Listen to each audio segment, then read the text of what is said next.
And somehow what we think the office best for is to fill the gaps of what remote work cannot do well, which is disconnecting. People are having a really hard time to separate life and work.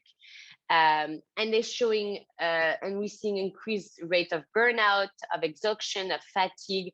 So somehow the office now will be a place where you go and disconnect from your laptop and connect with human beings. And we're seeing companies having like laptop-free days in the office, where the goal is really to have you socialize with the other employees, to make you to give you this sense of like community and belonging, and also to make your brain power at use, because sometimes on the laptop we just delivering a productive work, but we're not thinking about long-term goals, about original ideas, about an innovative product. And that happens when actually you're not in front of a camera. So the office will be a place where you socialize, a place where you disconnect, a place where you can think through a product, through an idea, where you can think about the long-term goals. And also it would be a place where really you go and learn with other, and when you celebrate any milestone, when you celebrate the company's success. This is what we're starting to see. And I find it really amazing, because somehow, unfortunately, and I know when I was designing offices before COVID, there was still a portion of people who were entering our buildings and they were not engaging with the community. They were not even engaging with the building, with all the amenities. They would go and sit at their desk, eat by themselves at their desk, and then eat the building at the end of the day, really not engaging with the community. Not only it was painful for them, certainly, but it was also hurting the culture. Because when you're a new employee and you see more longer tenured employee doing this, you're like, oh, maybe that's what is expected of me. So I'm gonna sit at my desk, stay at my desk the entire day, don't really move, don't talk with other teams, and then go home at the end of the day. That's not what we think about a thriving culture, a thriving company, a thriving team. That's not what we think about. Exactly. At VergeSense, we ran a report which was pre and post-COVID. We're not yet post-COVID, but at some point when there was a break and offices were starting to reopen, we started measuring. And we saw that most offices were only dedicated less than 30% to collaboration. And almost 80% of their offices were just like desk, like single desk. And so you had like the sea of desks. And this is not what people want to go back. They won't be looking to go back to the office to sit at a desk. Actually, they want to go back to the office to collaborate, socialize, innovate, learn. And so we really see companies investing in redesigning their offices and also investing in having more satellites. As they're hiring everywhere now, they want to offer a home base for employees all around the world to just come and check in a lot more places. So some of the cases that we see is Dropbox, who very early on announced that their offices now will be called studios. And a studio, like a workshop, has this idea of like, you come and you like work together. But today, knowledge workers work with their brain. So working with your brain is really feeling healthy, feeling engaged, talking with other, munching on an idea, brainstorming, using the whiteboard. And so they've announced that they're gonna remove all single like own desk. There'll still be like tables everywhere if you want to sit down and have your laptop, but you won't have your desk. And they're gonna convert all of the space now into like workshop areas, learning areas, social hubs, to really get the juice out of the brains of their employees. And people were reacting very positively to it. Vistaprint, for instance, they've announced that at least 30% of all of their new spaces will be dedicated to social hub. What is a social hub? We know it's like a coffee area, it's a lunch area. They say that their employees used to play board games together, so they're gonna have like a play area, really to have people like want to come together, disconnect from the work, reconnect with like their community, and remember why they feel proud to be part of that community, why they feel proud to work with such amazing people. The other example that we see is Deloitte, I think, has turned one of their big HQ into a learning hub and a hotel, because they realize, and they've known it for a long time, like most of their employees are on the go all the time. They're traveling, they go to clients. And what they used to come back to was just to like share their learning, share their lesson learned, share some like practical cases. People need a place to sleep between 2 or 3 different clients, and they need a place to meet and share all the tips and bites and wisdom and lessons they've learned from working on different cases. And that's the power of Deloitte, is like their employees have so much wisdom from working on different cases. So they turn an entire office into like an innovation and learning hub. Really what companies are asking now is like, can you give me more information about what it should look like in the future? We're seeing companies wanting to pair employee surveys with workplace data. Like, how can I find the design through this question? It's very funny also, because I think workplace leaders used to have more of an autocratic model where you choose the location and you push a design, and somehow you're not really checking on how it's going. You assume it's going well because people are coming every day, but it was the habit. People were coming every day anyhow. I think there was a few disruptions that happened before COVID. WeWork was one of them. WeWork were like showing a very different design. They had community managers inside their spaces, and there was continuously revamping, renovating, coming up with new ideas.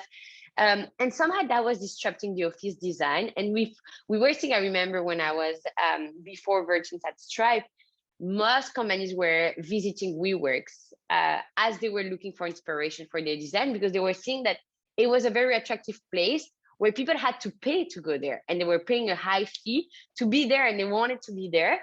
And so today the question is about the same, like, how do we make a space where people want to be there? When they have complete freedom, will they choose to come to our office?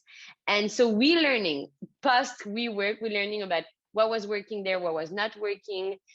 One of the first things that companies are all doing is having this very welcoming lobby experience. Like right at the entrance of any WeWork, you would have someone with a massive smile calling you with your name. You would have right away, like you could smell and you could hear the coffee area. You would see people buzzing, and you would want to be in that like very busy environment. Companies are implementing the same design right at the beginning of right at the door of their office. How do I make it a place where people like, almost like you coming to a bakery? As a French person, I know what's the feeling of going to a bakery. Like you enter the space, there's the smell of coffee. You hear people like having conversation. You hear some laugh. You have someone calling you with your name. You have someone like welcoming you with a smile. That's the first thing that companies are implementing to re-enter people into this habit of like, that's your home base too. You have a home where you work, but that's your home base when you want to be part of this larger organization. Okay, that was really, really inspiring. Thank you so much for your time. And we hope to see you here soon, live and in person. Hopefully soon. Thank you, Dan. I see my screen? Yeah. Okay, great. So one of the things that Nellie mentioned is that if we're really trying to answer the question, if people can work from anywhere, what does that mean for the office? It really needs to become a place that people love to go to, that people want to go to. And that's obviously in designing the 3 locations that I introduced before, has been one of the main questions. How do you create something that people really love to come to? And in order to answer that question, really what we need to do is to listen to the employees, listen to the people who actually will be in those offices. We already, of course, have a lot of data and insights from our existing locations, but we also invested in doing research with the target audience. Last year, as some of you have attended, we launched a big research study about what millennials and Gen Z want from the office in Vietnam. And we're actually going to refresh that data next month with an updated version of that report with some new insights specifically around hybrid work, which really has come up over the last couple of months. But those insights basically showed us that in order to create an office that people really love to come to, there are actually over 10 core needs, which means that it isn't just one or two things that an office needs to kind of check off. There's actually a whole list of them. And as Nellie kind of just talked through the examples of Dropbox and KPMG, you see that there's all these different things that these offices do. And that's really what is expected from a workplace that would help companies, attract the best talent, engage them, and retain them, when it can be used as a great talent tool and also as an employee branding tool. So what are some of those things? We basically categorized it into 4 buckets: social spaces, meeting spaces, focus spaces, and balance spaces. And I'll walk you through a little bit. We'll be sharing the slides afterwards, so you have all the detailed information. And actually, this is part of an upcoming white paper that dives into it even more deeply. But here are some of the spaces that we think, almost as a checklist, when you're thinking about redesigning your office for this post-COVID workplace, you should really be thinking about. So starting with some of the social spaces. Again, the importance of social space, as Nellie also mentioned, is bigger than ever, because if people can work from anywhere, and if people can be doing their work at home or in third spaces, the office really needs to be this inviting environment that people would love to come to. And socializing, both colliding, meaning people kind of serendipitously running into each other, and more purposeful gathering, is a really big component of that. So what are some of the social spaces that can allow you to do it? I'm going to go through like a bunch of spaces. Just consider them as checkboxes that you could think about when you're designing your next office.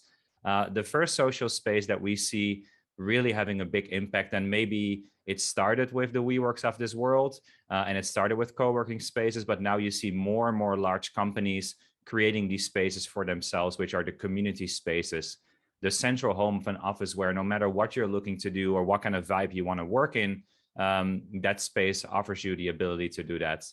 Lounges, with or without touchdown spaces, are also a very important type of space to add to your office. These are typically positioned closer to the working areas, maybe to zones where there are multiple private offices, where you can transition very easily from kind of like full focused work mode into more of like a socializing lounge mode, where you're okay, where people approach you and be social. And those can then have touchdown spaces, which I think Nellie will get into, which Melanie will get into a little bit, which is basically workstations positioned closer to those lounges, so you can kind of transition back into focused work from there.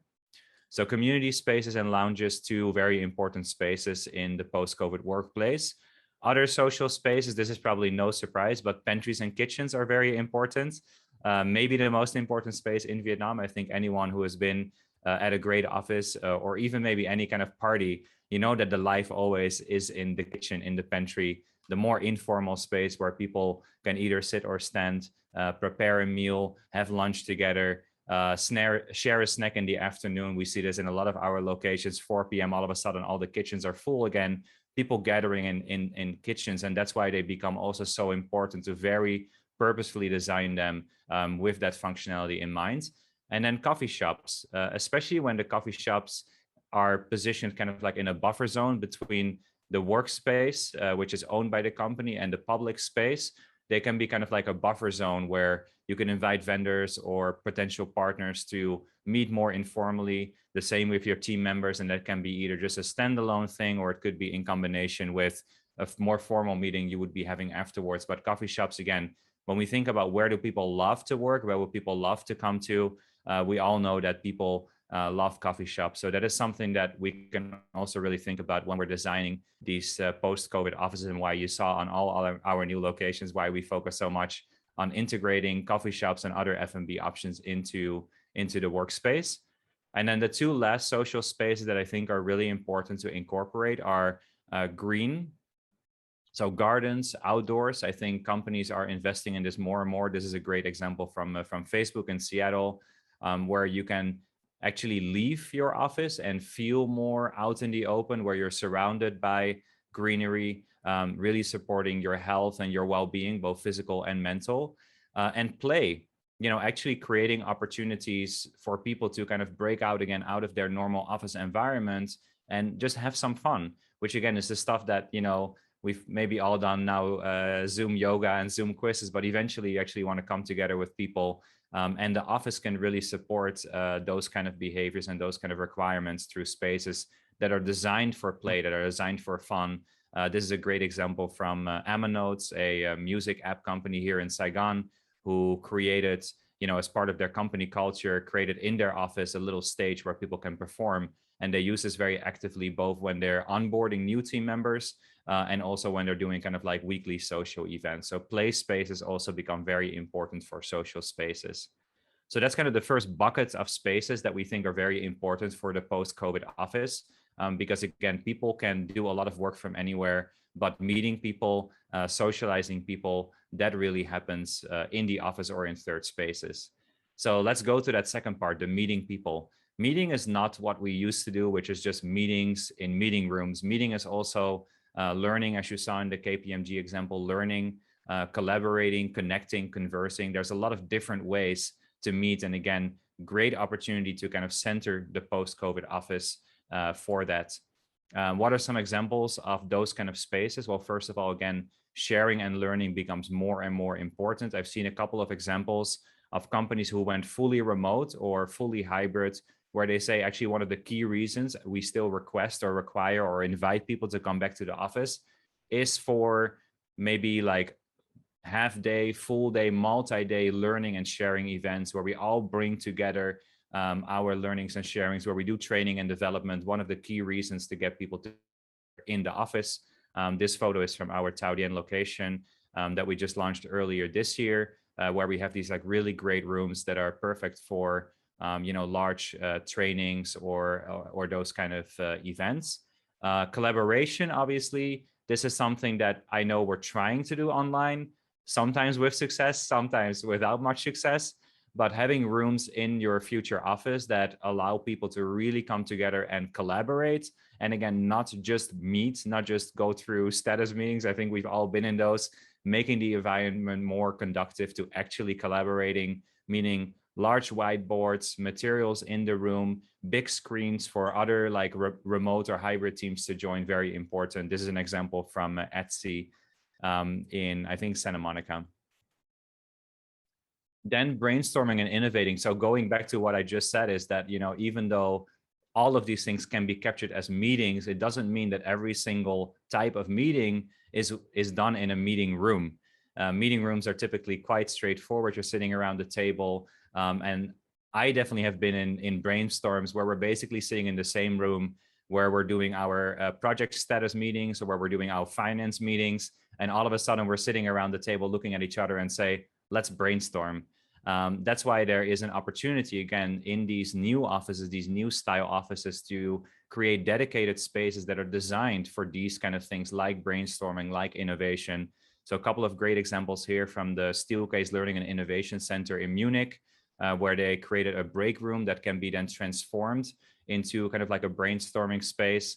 The picture in the middle is from a co-working space in Australia called The Commons, where they actually integrated a little brainstorming nook almost right next to the pantry, again, making it very easy for people to transition from social mode into kind of collaborate mode or innovate mode, with a big whiteboard there on the wall and some seating around it. And then to the right, an IT office in Moscow in Russia, where you see actually a full wall whiteboard, which would be great for brainstorming, for sprint sessions, and kind of stadium seating, looking at that whiteboard, almost feeling like you're in a theater being part of this kind of like experience. And again, it's not that much more expensive to build. It's maybe not that much more difficult to build, but you now have an additional kind of space for people to actually have the facilities that they need when they come back into the office.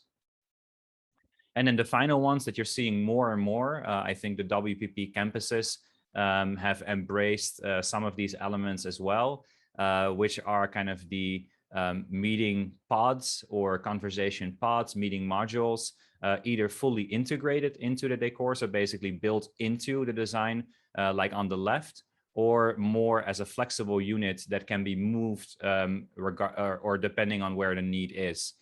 So these kind of spaces where you can actually connect and converse with your colleagues, again, going from maybe bigger open workspaces to a slightly more secluded area. And then when we talk about all those things about meeting our colleagues and socializing and having fun and meeting and collaborating and innovating, we sometimes seem to forget that people also come to the office to get things done, whether that's before one of those activities or after, or whether they just come to the office to do focused work. So it's very important to not switch the 80-20, as Nellie mentioned, completely on its head, but also think about creating actual workspaces beyond just the workstations, especially here in Vietnam, where a lot of people don't have the facilities to work properly from home. So what are some spaces you can think about integrating into your post-COVID office design that would be really helpful to have give people the opportunity and the ability to do some focused work? So a couple of examples. The focus spots here on the left are in the Airbnb office in Singapore, where again, it's very easy to transition from maybe a larger open workspace where it's easy for people to kind of like tap you on the shoulder or maybe run into you and strike up a conversation. This both functionally and also in terms of signaling allows you to kind of show that, hey, I'm trying to focus here. Although apparently the guy on the right didn't get that memo. Another one that's a little bit more extreme maybe, but one that I really, really love is the steel case work tents. They talk about how the humans have this desire to seek shelter at times. And these work tents basically allow you to do that almost like very literally. I'm not sure how many of these we will see in actual offices, but I think at least conceptually, it's such a great idea, this idea of sheltering people from these large open workspaces. And again, these I've definitely seen at some of the WPP campuses who have really taken this very innovative approach to workspaces, phone booths, meeting booths. You see that these things are, fully designed to kind of shut out the outside world, acoustically sealed, have all the facilities inside to have that quick Zoom call, Skype call, Teams call. Even the framery ones you see on the right even have like integrated video call facilities where you're actually at eye height, so you look better, which is also very important. But again, balancing out this sort of like open office environment, we've learned that just open offices don't work. We need to incorporate some of these elements to make sure people can actually kind of escape that and do some focused work. And then very finally, the last one I wanted to highlight is that even though we now kind of have all these spaces where we can socialize, where we can meet in all the different ways, where we can focus, we also really need to think about our balance. Work and life start to integrate more and more, especially when you're working from home. But even in the office, it's very important to think about what are some of the ways that we can design our offices to make sure people strike up that balance. So that could be, for example, by facilitating sleep. This is a great example from Casper, the mattress company in the US, who actually created these full sleep pods with, of course, mattresses in the middle of their office. It even has a shoe rack. And yeah, this looks very exposed, but there's a little pull down curtain that you can use. But creating some spaces for people to actually kind of sleep and rest and restore starts to become very important. It was one of the things that came out of our Gen Z study. Almost half of them saying, I need a napping space in my offices, which is why you see it in all of our new campus designs.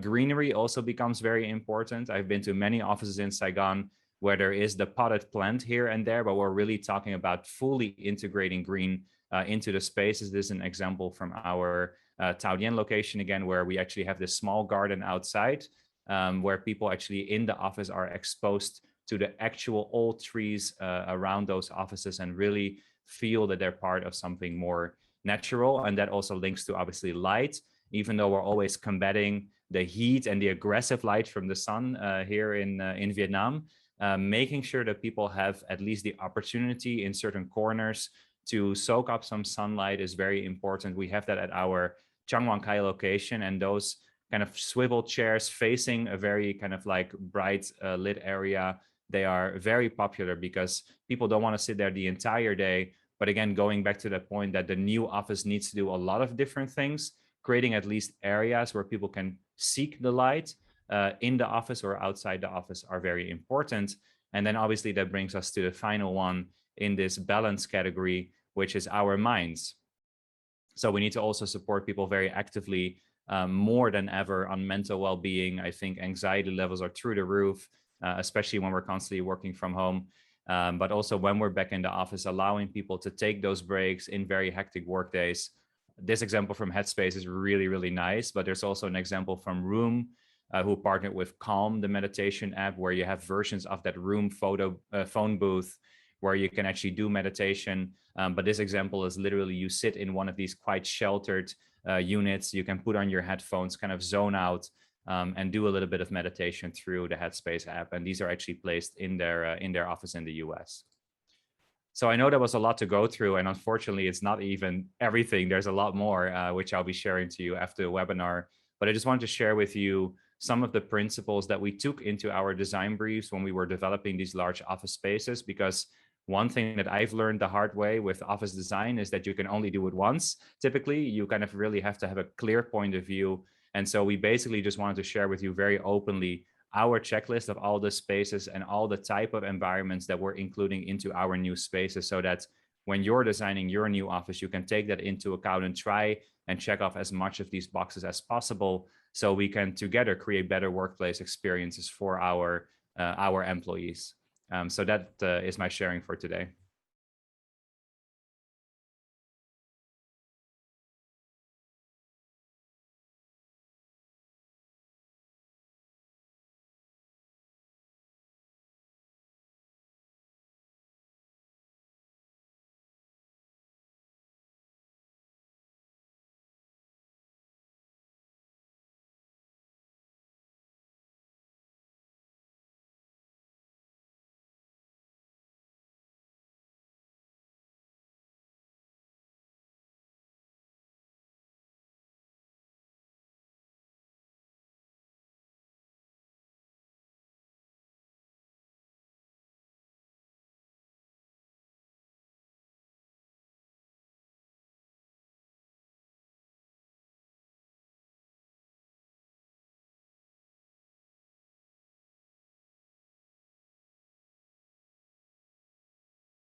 Absolutely. Well, first of all, I just wanted to say thank you to the Dreamplex team, because this is an awful lot of information. And I personally find it helpful to kind of have an open dialogue when our world is in a state of change. We really are. And so I'm going to shift gears just a little bit. I wanted to talk kind of about the thought process behind change and the hybrid workplace.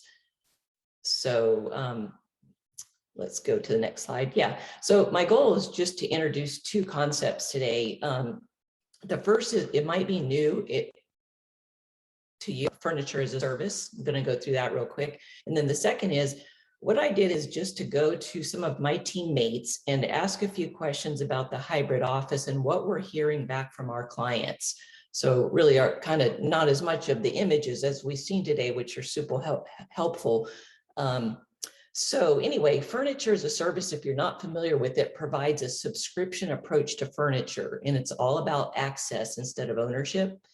And one easy way to think about it is that CORT owns just many, many millions of dollars of furniture assets that are made available to our clients pretty much on demand, and then used until they're no longer needed, and then they're returned to us. So it's a sustainable businnet model.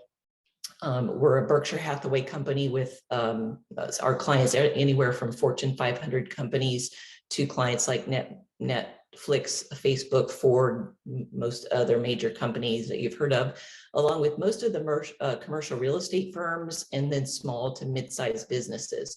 And as you can see from the map, we're strategically located throughout the United States with hundreds of trucks and 70 distribution centers and outlet centers, et cetera. But we're also involved in a global network. So that might be something for, I know this audience is outside the US a little bit. So my role at CORT is that I work primarily with commercial real estate teams and their clients to understand how to leverage this model.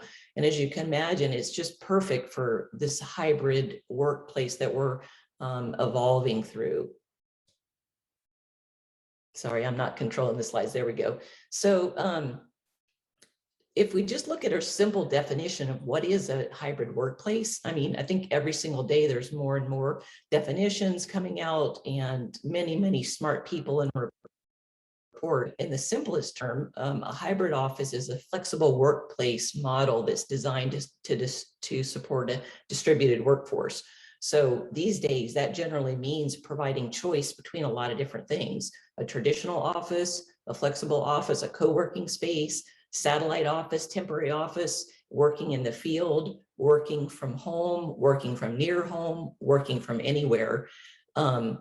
So it's evolving before our eyes. And with our client conversation, we're seeing that this really is a two-part concept that's in flux. So there's the physical space that's easier to kind of think about, but there's also a very important part of personal scheduling and meeting the needs of the employees. So just as a little background for CORT, we're all about flexibility. We support businesses in transition, temporary needs. And prior to COVID, we pretty much had our business operation down. Then COVID hit, and like so many companies, we had to really evolve to meet our customer needs. And so an example would be pre-COVID, a company might call and say, hey, you know what, we need 1,000 chairs. Would you please deliver those to our building? Well, during COVID, that changed, and it was more like, we need 1,000 chairs, CORT, but can you deliver them to 1,000 different employee homes? And we'd like to have them there for, say, 9 months, and then we'll send them back. So now here we are at post-COVID, and we can't go back. And I think I read something the other day that then the new trend is there is no trend. And so we're in the midst of this, and business models have to evolve to adapt and support the shift of how not only we use the workspace, but the buildings, but have multiple options of that is going to meet the employee. So the tricky part of all this, I think probably anyone on here will agree, is that we have so many options and we have to figure it out. And utilization data is certainly helpful, and Nellie kind of touched on that. CORT also has a sensor technology company, Foresight by CORT.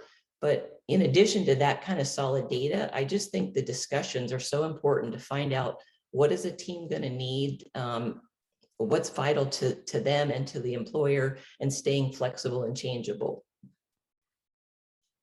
So real quick, I'm trying to do all this in 5 minutes, but if space utilization is changing, there's questions around that. So what are the hybrid options? And that's really what we're working with our clients on. So in the US anyway, we look at like the hub and spoke model, or core and flex, or something like that. But it's this idea of a scaled back headquarters or a regional office that's deciding to add satellite offices or temporary locations that are available on demand and likely in the suburbs, which will help with traffic and commuting, et cetera. But there also might be a choice of a headquarter deciding to dedicate X percent of their space to staying flexible and changeable. Then third, this is really high with our clients, is looking how to accommodate shift work or alternate work times. And then how about, as there's lease expirations, headquarters and offices have this option to be in a building that has amenity space available with the space as a service provider. And then there's the option of work from home or work from anywhere with access to like a Dreamplex space, or those that are in the network. And then there's people like myself who travel or did travel. So how are we going to work? Are we going to use technology platforms or memberships to space, or how will we know where our clients are going to work, and all the things I just listed. So there's just a lot going on. And the last thing I wanted to show here is CORT has a partnership with Fast Office, which has a hybrid work platform. And it's basically a digital twin to a physical space. And so you can see on the icon there is me working in that office. Well, I could literally be anywhere, but when I go into this virtual office, I have a sense of community, and I can see my coworkers, and I can use meeting technology, etc. So, I mean, look at all the options, and this is just a few of them that I threw together. So then if we say, well, that's the pillar of space, then there's the whole employee situation and conversation. And I read this great article from Collier's yesterday. And so it said, instead of the CEO, the CFO, or the CTO being the primary decision makers as it was in the past, today it's human resources, and it's even the employees as well who are increasingly making these decisions, or at least guiding them. So we know the workplace is changing. I just don't think any of us really know how transformative this period is. And so we're working together and having sessions just like this.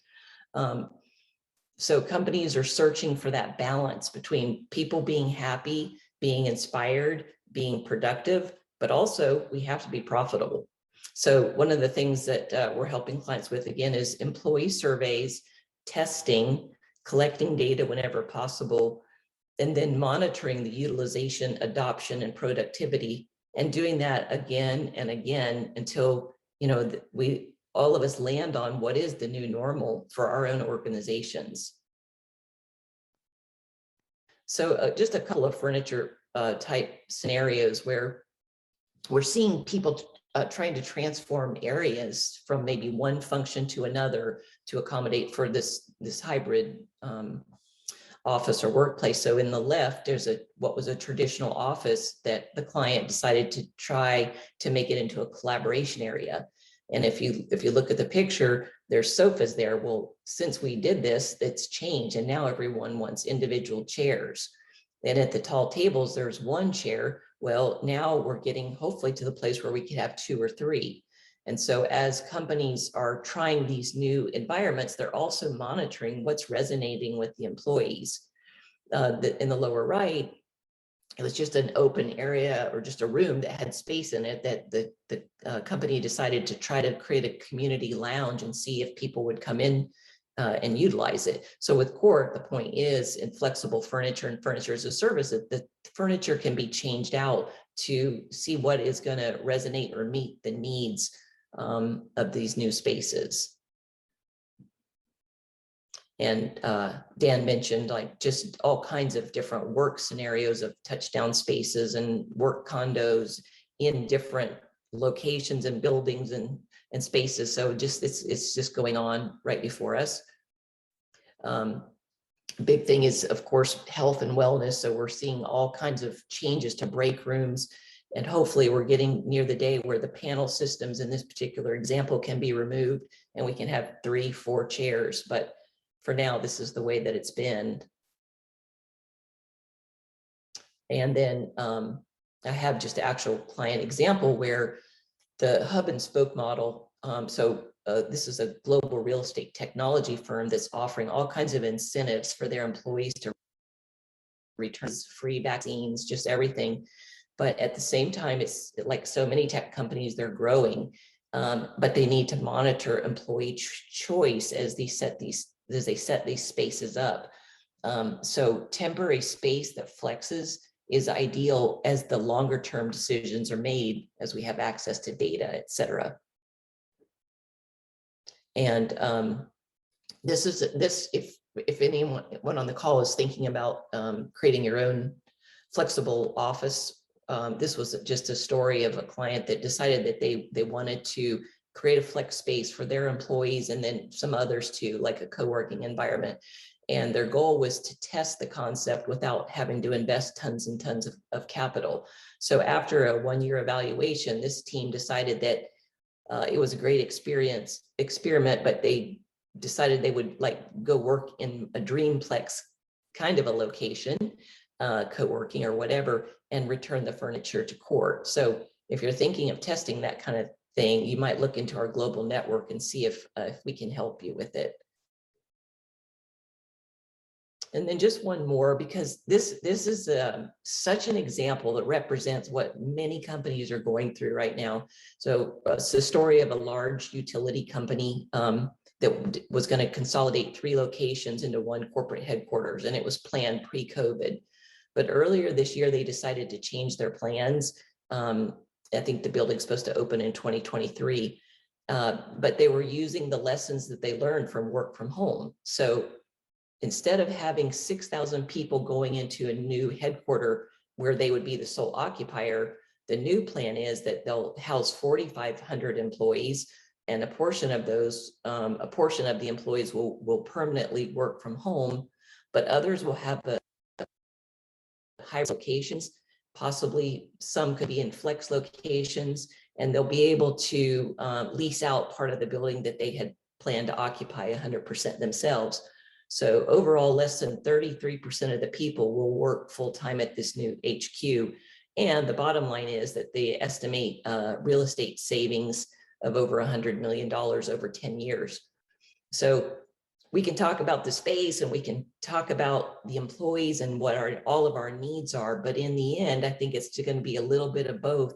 And it'll certainly be driven by, you know, the ability to save $100 million when that case presents itself.